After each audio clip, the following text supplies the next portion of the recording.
Hello, my name is Doug Leisure, and I wanted to do a little presentation today, budgeting in Excel for Sage 300 customers. Now, we've been budgeting for a long time, so what's different about today's presentation? I believe that I found some new features in Excel 2016, Office 365, that are going to simplify the way we've been doing budgeting in Excel. So, quick background. I've been working with Sage Budgeting and Planning and Sage Intelligence for many years now. And I really like both products, and I appreciate all the changes that Sage has made to these products. And I especially like how Sage has recently announced a free budgeting and planning license for customers who move to 300C, also known as 300 Cloud. Now, most of the customers I've worked with have started their budgeting in Excel. And then as they grew, they ran into some common pitfalls and problems, which I'm hoping to show you how we can address those with the new Excel. I also know that many of you would like to stay in Excel for your budgeting if you can only overcome those common problems. I happen to really like Excel myself, so I've been on the lookout for a long time for solutions to these problems, and I believe I found them in the new Excel, and specifically in what they call the Power Query. Now, before I do a demo of my sample budget methodology, I just want to take a quick look at those common problems. Now, what I've heard from a lot of you is that you don't have problems creating the budget methodology, the budget model, template, whatever you want to call it. That's just straight Excel, and you know how to do that. That's not where you've been struggling.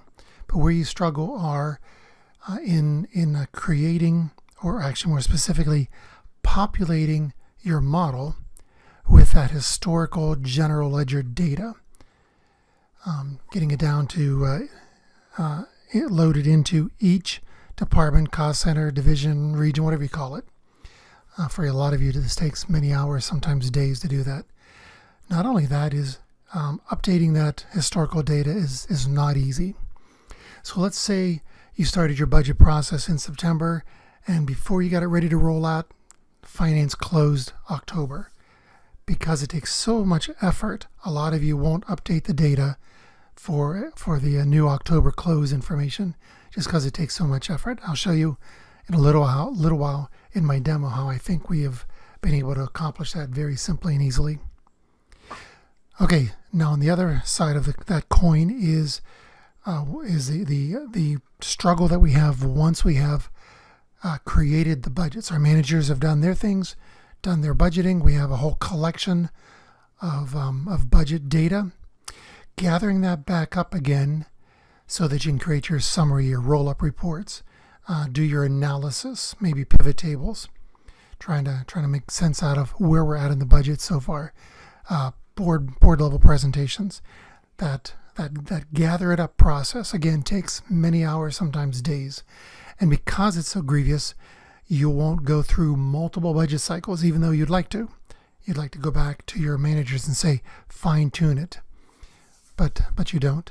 And then at the end of the budget cycle, that final step of gathering up all the budget dollars by account, by period, and rolling it back to the general ledger, again, many hours of effort. And these are the things I want to talk about and show you in my new budget methodology that I'm going to show you using Power Query. So let's go ahead and dive right into the presentation. Okay, this is just standard Excel, and because of my background in both Sage Budgeting and Planning and Sage Intelligence, I've borrowed a lot of the techniques from there. So the first thing I'm doing is reaching out into Sage 300 to get a copy of my chart of accounts and balances and bring them into some hidden sheets. So a hidden sheet for the chart of accounts and another one for the balances. And I should recognize this as it's pretty standard Sage 300 data. So doing that is not really such a new technique. We've been getting Sage 300 data into Excel for years. But what I wanted to show you is the new Power Query tool. So the menu item here is data. Excel now calls this the get and transform data. That's where the Power Query is contained. And so let me get, I'm not intending this to be a how-to on using Power Query, but I do want to jump into it enough that you get a feel for what it looks like and how powerful it is. So let's go ahead and edit that query. So the first thing is we have a user interface, a very robust and powerful user interface where we get the data from the various data sources, and we can start to manipulate, massage. Excel uses the word transform. Get the data and then transform the data into something useful using the menu items here, the icons, to transform the data, add additional columns from the existing columns or making up new ones. It gives us a lot of power. The other neat thing about this is the idea that we are transforming our data in multiple steps, and we can literally go back through each of the steps and see the work that's being done, the fields that are available, what we have selected, and we can go back and redo these if we need to select additional fields or change the way we're transforming the data, and walk our way through the transformation process. Just being able to see and manipulate the data here visually is a huge step over the way we used to do it, which required us to create a query, and the query was totally dependent on the data source. So if I'm hitting data in SQL Server, I must know Transact SQL language, and when I throw it in my query, it has to be perfect. Otherwise, I get no data back and no way to debug it. If I'm getting data from Excel, then I have to know the JET database language, and it just required me to know so much more than this tool does. So I highly encourage you to get to know this Power Query tool. I think it's worth the time investing some time in learning it. The other interesting thing about it is once I connect to my data source, then the language, the steps that I use, the language behind it, is all common. It doesn't matter whether my data comes from Excel, from SQL, from Providus, Pervasive, even from the web. It's all the same techniques and the same language behind it that does all of the work. So I no longer have to know the specifics of the data I'm hitting. Okay, so I think that's at least enough of a touch of the Power Query that you kind of get a feel for what it is. But let's go ahead and move forward a little bit further. So Power Query is the tool we use to bring the data in from Sage 300, both the accounts and then the general ledger actuals and or budgets. Once we have the data that we pull down into those hidden sheets, the next thing is to start to use it. But before we do that, let me just show you one other thing. Now, this is something I've developed in addition to Power Query that I think really is a good technique for you to consider when you create your implementation, and that is to provide parameters to the Power Query for the data sources that we need and other attributes. So for instance, here in my parameters table, I have my SQL Server entered here, as well as my Sage 300 company database, the year that I'm budgeting, the year that I'm pulling actuals for, the last close period, and the segment 2 division identifier. So these are things that are actually used by the Power Query to drive the particular data that I'm pulling back. And it also means, because it's so visible and easy to change, if my SQL Server changes, I can just edit the name of the SQL Server right here. If I want to pull data for Division 200, I just change it right here and refresh the data. So it just makes it so very simple. And you'll notice here while I'm in here creating parameters, I've also created some other global assumptions and drivers that would be used in actually formulating my resulting actuals and budgets. Also, while we're here, we've noted the period and month combination, so that if I'm using a fiscal year that starts in July, then I would just reorder this so that period 1 is July, period 2 is August, etc. But again, just trying to make this very simple and visible. So I would just encourage you to consider that kind of a technique. All right, once I have my data, now we're going to go ahead and just start building our budget model. The first thing I wanted to show you is that just kind of how this was created. So I'm just going to unhide these columns here. So here's where we're actually bringing in actuals and then using that to calculate our future year budget. Again, the parameters, our budget year coming from that parameters sheet. Actual year, division, region, last close period. And all of these things are being used to drive the specific title columns so that everything kind of morphs itself or will change itself based on these parameters. Now the account information as well as the actuals, the historical data are stored in those hidden tabs, but we reference those here using standard Excel lookup functions. Now, you probably are familiar with VLOOKUP, HLOOKUP, those kinds of things, but I would really highly recommend that you learn, if you don't know it, the index and match combination. Much more efficient and much more powerful than just the standard VLOOKUP and HLOOKUP. And so that's what I'm using then to go get the account numbers, the account number attributes, like the description and whether or not it's a credit type of an account, those kinds of things.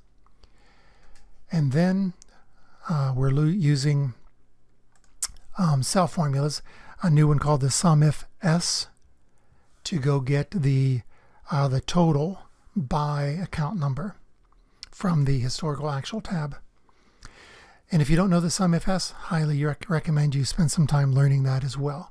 Basically, it's a SUMIF with on steroids, SUMIF with multiple parameters. So go add up all of the actuals for where it matches this account number, where it matches this division region. Well, that would be part of the account number. Where the data is actual versus budget, where the data is January or February or March. All those kinds of things are buried in the SUMIF S, multiple parameters. And then the final thing here is at the end of the formula is a simple multiplication times the credit flag. So if the accounts are normally credit, that means they're actually stored as negative numbers. And so we're just using this technique to reverse the sign automatically. All right, that kind of gives you a pretty good idea of the technique we're using to go use the imported chart of accounts information and historical balances. And that's how we pull those actuals in. Probably the only interesting thing here would be we're using the last closed period here to determine which periods have actuals and where we're going to actually calculate an estimated amount, an estimated actual for the future year, for each future periods. All right, so that's the technique we use to get the actuals in. Let's go ahead and take a quick look at the budget. And again, this is a methodology that I've borrowed from Sage Budgeting and Planning. Look, I understand there's a million different ways to budget, so I'm not suggesting that this technique is the only one you want to consider, but it is a pretty simplistic, elegant technique. So I just wanted to go ahead and take a second to show you this particular methodology.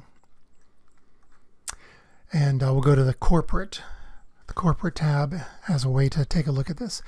So let's start with again, functionally how this was designed. So we're bringing in the account number, the account attributes, and the actual columns are hidden, but we have actual data through period 9, and so we can easily calculate a year-to-date actual for 2019 by using the the period number is an offset. So sum periods 1 through 9 using the offset. Just a simple way to give us a year-to-date actual. That does change based on the last close period. Now, once we have that, we can add up our 9 months of actuals plus our 3 months of averaged amounts, and that together becomes a reasonable estimate of what our annualized number would be for all of 2019. And that's what we're showing here. From that, we now have some information we need to use to actually calculate a budget. So this methodology says that over in our parameters, finance has determined that everybody's going to receive a 2.5% increase on their revenue. And so we can calculate a baseline budget amount by just simply taking that annualized amount and increasing it by that 2.5%. So that results in our $4,635,000. Okay, so this is a baseline budget for each of the different sections here: revenue, cost of goods sold, and the other expenses. Each one having their own unique driver or assumption.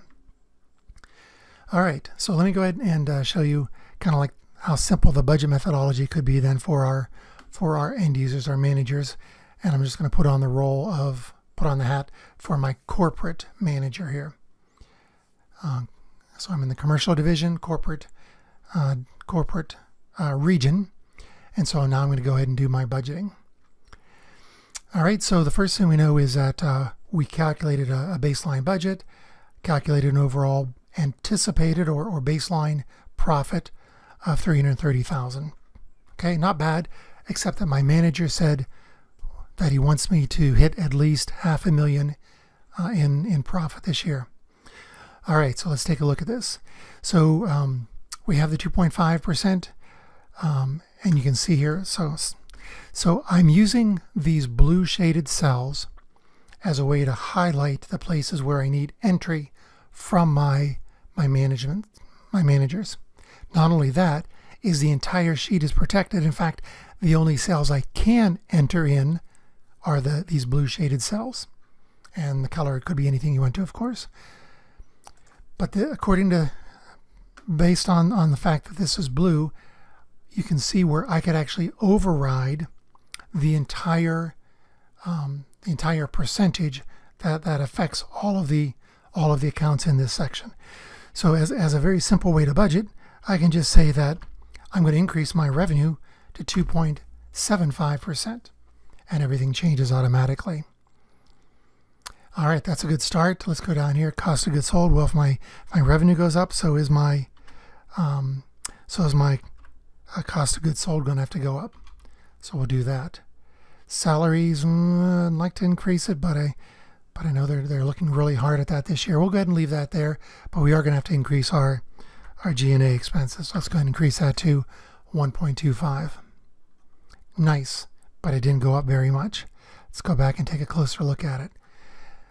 Now I could go through and change these items individually in addition to the percentage. But the first thing I notice here is that I didn't end up with any kind of a baseline budget for my accessories. That's because there were no actuals last year. We didn't sell anything. Okay, so here's a great opportunity then for increasing our profit. I know I can sell $500,000 or $250,000 in accessories this year. So I'll just enter 250,000 here. And if I'm going to do that, I didn't have any accessories costs last year. So let's go ahead and just say that that this is going to be 25% of whatever I put in. 25% of whatever I put in times 0.25. 25% of whatever my sales amount is. And I forgot our utilities are going up this year. All right, still just standard Excel. So let's presume that that it's going to be $7,500 per month plus another $2,500 per month, and that's the new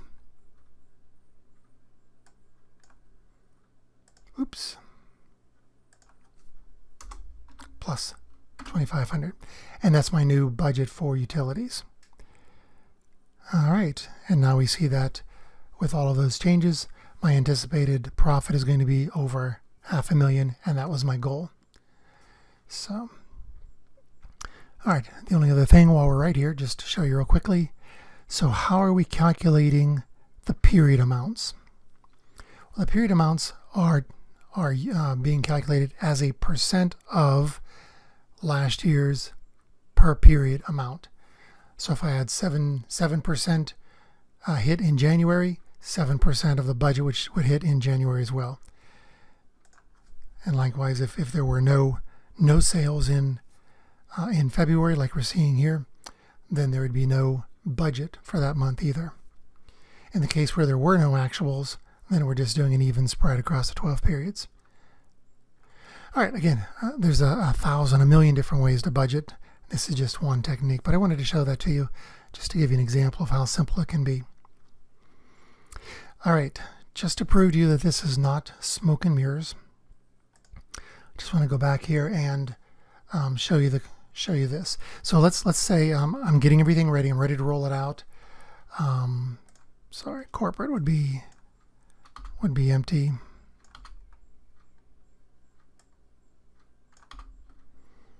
Okay, so we have data. We have actuals through period 9. That ends up in a 330,000 baseline budget. Okay, so let's say we're ready to roll this out, and finance closes one more period. So I just want to show you how easy this is using the new Power Query and these techniques that I've shown you here. All right, so first thing is I've protected all of this data as well, so finance will need to unprotect this worksheet so that we can then change this to say that we have data through period 10. And now all I need to do, let's come back here to corporate so you can see it. All I need to do is to refresh the data. Down here we're running the queries. This is Power Query running the queries, and then just that fast and that easy, I've updated the historical data to now have data through period 10. All right, and because of the design we're using, I just wanted to show you that if we wanted to take this this Excel file and use it for to create a retail division, which is division 200, it's just this simple. Change the division ID and the parameters, refresh the data. Again, we're running a background query to get our chart of accounts and actuals for division 200. Just that easy, we're done. All right, so now we're getting data for division 200 for each of the different regions and in total. All right, hopefully that gives you a pretty good overview of the budget concept. At this point, then you'd be creating lots of these plan sheets for each of your departments, divisions, cost centers, whatever you call them, and then distributing those to your managers. Let's go on to the next part. The managers have done their part. They've entered their budgets. Now we need to do that step of gathering up all of the resulting budget dollars. Okay, so I just wanted to show you the next technique that we're going to use. And once you get the budget files back from your managers, the technique that we want to use is to throw all of them in a folder. So whether there's two workbooks like we have here, each workbook having 5 or 6 different tabs, or 20. Excel really doesn't care. You'll see how Power Query simplifies this step of gathering it up. But it'll gather up all of the workbooks that we put in this folder. And so that's one of the tricks, the techniques, is create a single folder and put all of our resulting budget Excel files in there. All right, we created now another folder for the consolidation Excel file where we're going to do our summaries. It's in a separate folder, and that's an important concept. While Power Query is opening up and gathering up the resulting budget dollars, we don't want it to accidentally try to open up our consolidation file. So we put it in a separate location. So just simple and easy, but an important step. Okay, let me go ahead and open up the consolidation, and you'll see what that looks like. Okay, first thing to note, just like we did in the budget sheets for each of the managers, we have a similar concept where we go out and get the chart of accounts from the general ledger. So it's the chart of accounts and other attributes, very important. But then we have another technique that we're using to go out and get the resulting balances.